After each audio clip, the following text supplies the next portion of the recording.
podcast is part of the Sports Social Podcast Network.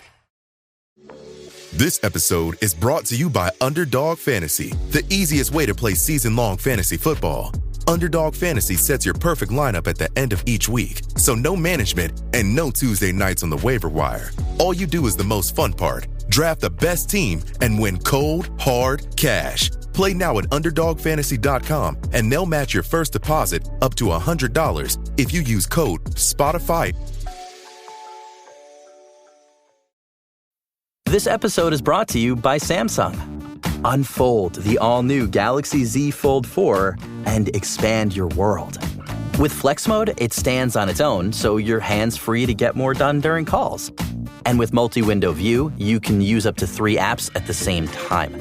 Plus, the edge-to-edge screen allows you to fully immerse yourself in your favorite games and shows. Visit Samsung.com to learn more about Galaxy Z Fold 4.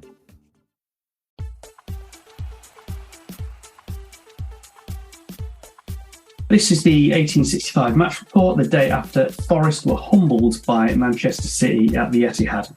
So I'm Baz, and I'm here with Tom Newton, who is at the game. Later on, we'll also have the view from the opposition, as City fan Michael gives us his views. So at the Etihad last night, we lined up with 3 changes in personnel, a minor change in shape as well, as we looked to neutralise City's attacking threat. So we had Henderson in goal, a back 3 of Worrell, McKenna and a first start for Kouyaté.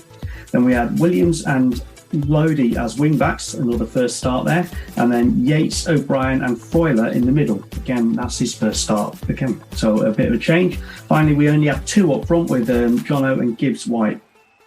So an extra body in midfield in an attempt to keep it tight. But it only took 12 minutes before Erling Haaland escaped Joe Worrell's attentions and he put the ball past Henderson. Forest had a rare chance shortly after as Williams crossed, but Lodi could only manage a tame header into the side netting. And then Alfinger's son continued to show with 2 quick goals to complete a hat-trick. Both relatively simple goals as Haaland just put himself into the right place at the right time. And in between those, there was also an effort from John Stones that was ruled out for offside. We made it through to half-time. Hoped to tighten things up, but Cancelo scored a 20-yard drive after about 5 minutes. Steve Cooper replaced the front 2 with Iwanyi and Dennis coming on for Gibbs, White and Jono, but City soon scored another, Alvarez putting it past Henderson this time. More changes from us, Yates, Toffolo and Biancone coming on, and we started to take control of the ball a little bit, but City were never in real danger, and they proved it with the final goal as Alvarez scored again.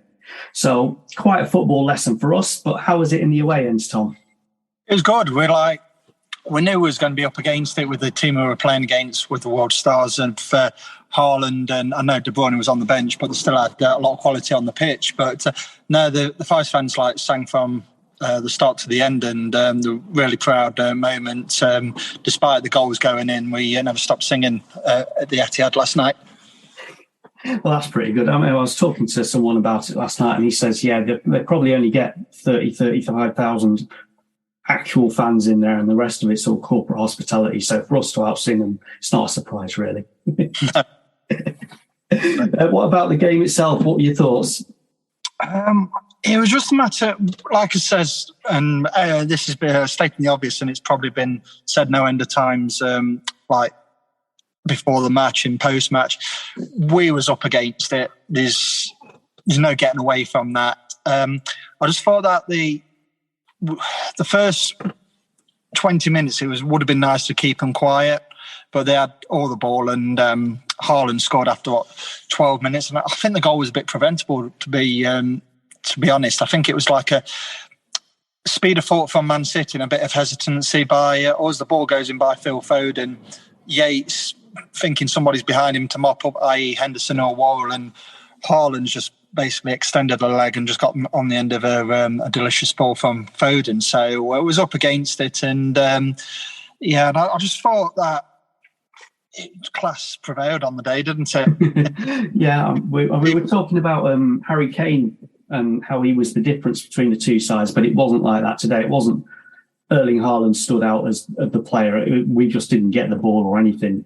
I mean, Harry Kane stood out on Sunday, but last night Haaland was playing, Gundogan was playing, Seal was playing, Foden was playing, and trying to keep them quiet, it was just like uphill struggle, wasn't it, the class difference? But to be honest, I went to the game thinking, whatever game Forest play, I always believe that we can get something out of a game, because you never know, they might have that off day, and sometimes say, "Oh, we've got no chance," which we probably didn't. But you don't go to away matches or home matches and chuck in the white flag straight away. But I just thought a couple of the goals last night was a bit of naivety from us and a bit of hesitancy, and I think it's just a massive learning curve again of the golfing class from coming from the Championship, playing against Man City. And let's be honest, I know we've spent a lot of money this summer, and we've had to because of obviously what happened with loans, etc. But that squad's probably been put together the last 6 or 7 windows, bit by bit.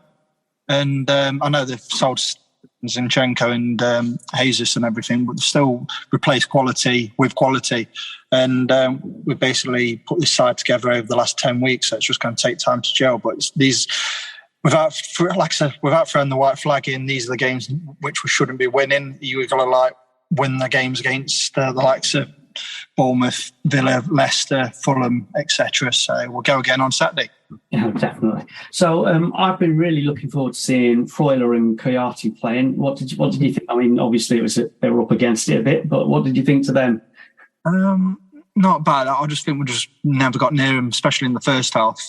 I see why he played Kouyaté with the height, because obviously you got McKenna back there, Wall back there, Kouyaté back there, so on set pieces and second ball. But it's like, I think it was the second goal for Holland, or was his hat-trick. It was one of the where they let Phil Foden win a header in the box, and I just think that's a bit, I wouldn't say unforgivable, because that's a bit of a strong word to use, but letting Foden win a header, I don't think it's good enough. And when you've got this height back there, etc., but it is what it is. I mean, I think as the game went on, I think Forest was just mentally drained, keeping tabs on all those players. And like I said earlier in this pod, that the golfing class is absolutely immense, and it's just another learning curve at the big school for Forest. Definitely. So one other thing, there was a bit in the second half where we actually did manage to see a little bit of the ball. Whether that was because City were taking their foot off the gas, they'd made a load of changes themselves, Haaland and a load of others coming off. But just when we thought, and I was quite impressed with, again, Awani and Dennis, I think, looked pretty good considering. But again, Alvarez just put the sick past us before we could ever actually get any momentum going. Yeah, pretty much the damage was done at half time, and it was just like, I mean, it's not nice to come away from like a 6-0 defeat. And 5 and 6, I don't think, for a club of where we've come from, I don't think it's too bad. I was just glad it didn't get to like 7, 8 and 9, because that would have been absolutely heartbreaking for how much effort we put into the game and ultimately come out with absolutely nothing. But I think when we went to a back four, I don't know if it was a case, probably more of a case that Man City stepped off the gas a bit. But I thought we looked a bit more solid, and we had a bit more of the ball, and we was trying to create openings. I mean, it was a really good ball. I think Colback put the ball in for O&E, and I mean, he glanced the header wide, but bits in the game, it looked promising. But like I said, the damage was done, and I think it's more of a training exercise for Man City when they've got like the 5th and 6th goal. Yeah. I was looking at the stats. It said something like 400 attacking passes to our 30, which says it all. Yeah, I looked at the stats, and passing alone, they got like 736 passes to our 200 and something. Yeah.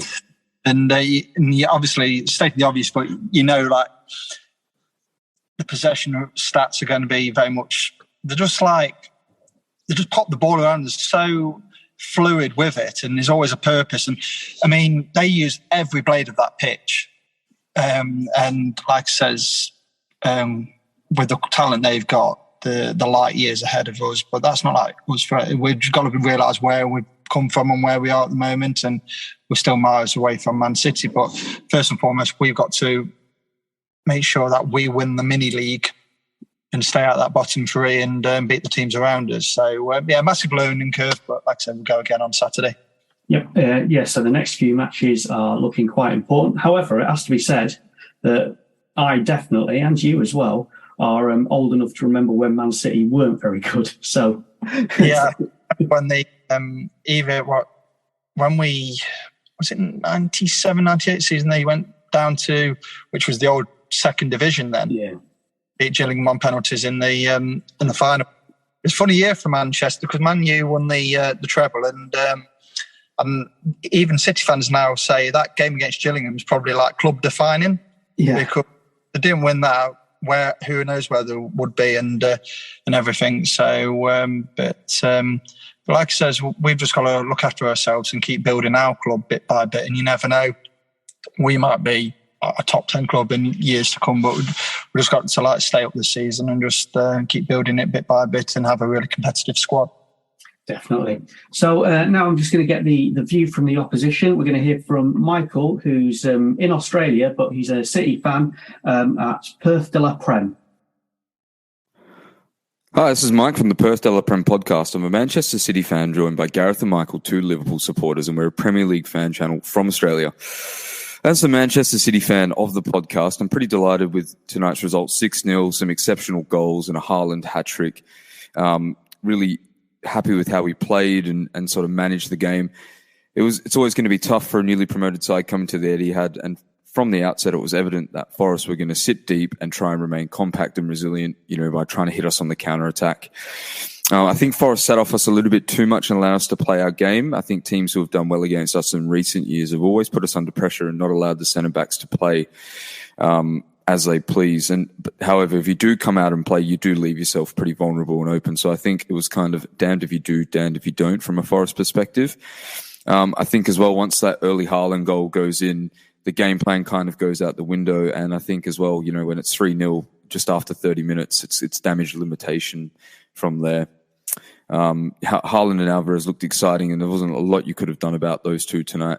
Forest obviously had some moments in the game, cutting out some of our sloppy passes and looking to hit us on the counter, as I mentioned, but they really just couldn't conjure anything sustainable. And it appeared, as I said, it appeared to be damage limitation after, the third goal and after halftime. I really felt sorry for Morgan Gibbs-White and Brennan Johnson. They had no service up front, and every time the ball got there, they just had a little support. I think Steve Cooper's done really well with the amount of signings that they've made, 19 new players. It's going to be difficult for any manager on the training ground trying to figure out their strengths and where they fit into a team, especially at this time of the season. But I think he's done really, really well. He's got them working well together, and the players clearly respect him, and they're going to work hard for him as well. I think Dean Henderson's been a really good signing. He's a capable goalkeeper, and you need a steady set of hands, especially coming up. I think tonight he probably suffered a little bit trying to play out from the back too much, whether that was a Steve Cooper directive or maybe Henderson not trying to change it up or just sort of hit it into Rose Ed when need be. But aside from that, he's made a really good start to the season. I think Nico Williams caught my eye tonight. He kept Foden relatively quiet during his 54 minutes on the pitch. Looked like a decent outlet going forward as well. And yeah, as I mentioned, Forest have made a good start. They've picked up some points early on, which will be crucial at the back end of the season as it gets really tight in those relegation battles and the bottom half of the table. But I think, I predicted them to finish 14th to 17th, and I think that's quite comfortably achievable for Forest, given that the start they've made, particularly once Steve Cooper has all the signings gel together and he figures out his best team. If you'd like to hear more from us, you can find us on Spotify, SoundCloud, Apple Podcasts, YouTube and TikTok on the same handle, Perth De La Prem. One word if you'd like to check us out. You're listening to 1865, the Nottingham Forest podcast. This summer, when you're on the go, stay connected to what matters most with access to over 3 million Cox Wi-Fi hotspots. Learn more at Cox.com. Ask Ashley the podcast is sponsored by Cox. So thanks for that, Michael. Now, as we record this, it's a transfer deadline day. Anything that you're expecting today, Tom? I'm expecting Forest to wrap up the signing of Willy Bolly from Wolves. It's just another body there, because if you look at with Nick Arte out injured for a decent amount of time, you've got Walcott, Chiarte who can play there, McKenna. So another body, nice, and he's got Premiership or Premier League experience. But it's just a matter of looking at what Wolves fans have been saying. He's not really been kept himself regularly playing because of injuries or whatever. We can make a difference and we're sure us up defensively. I think it'd be a good signing, and you never know on deadline day. Surprises might come up, and you just think, well, we weren't in for him, and it's like lastminute.com. But I don't know whether a striker, because they were saying that Sam Surridge, which I'm very surprised about, because last season especially, Steve Cooper was waxing lyrical about him, and he was like really happy to get him in from. So I'd be surprised if he leaves on deadline day, because obviously if he goes, it just leaves you a bit short in the striker department, and getting a decent striker in this day and age on deadline day, they're hard to come by, and some clubs probably be reluctant to let their strikers leave if they can't get a replacement in. So it's a bit of a domino effect. But who knows what might happen today for deadline day. It'd be nice to get a few more bodies in, if like the likes of Cafu and Lyle Taylor leave, and see what happens. I think it's 11 o'clock the deadline is tonight, isn't it? So see what happens. And I mean, he's been heavily backed in the transfer market already, Steve Cooper. So it's a matter of knitting all that together and carry on what we're doing in terms of getting the team to gel more and more by each passing week. Definitely. So that's it for today. Thank you so much for listening, even if it wasn't the brightest of reports today. We'll be back hopefully with a better result after Bournemouth on Saturday. That's also going to be my first game of the new season. We'd really appreciate it if you could leave us a rating and a review on your podcast app. And if you could also vote for us in the Football Content Awards. If you look at our Twitter profile, which is Nottingham_Forest, we've got details on the pinned tweet there on how to vote. We're just ordinary fans giving up our spare time to do this, so anything that boosts our profile is really, really appreciated. So we'll be back on Saturday. Thank you to Michael, thank you to you, Tom, and thank you for listening.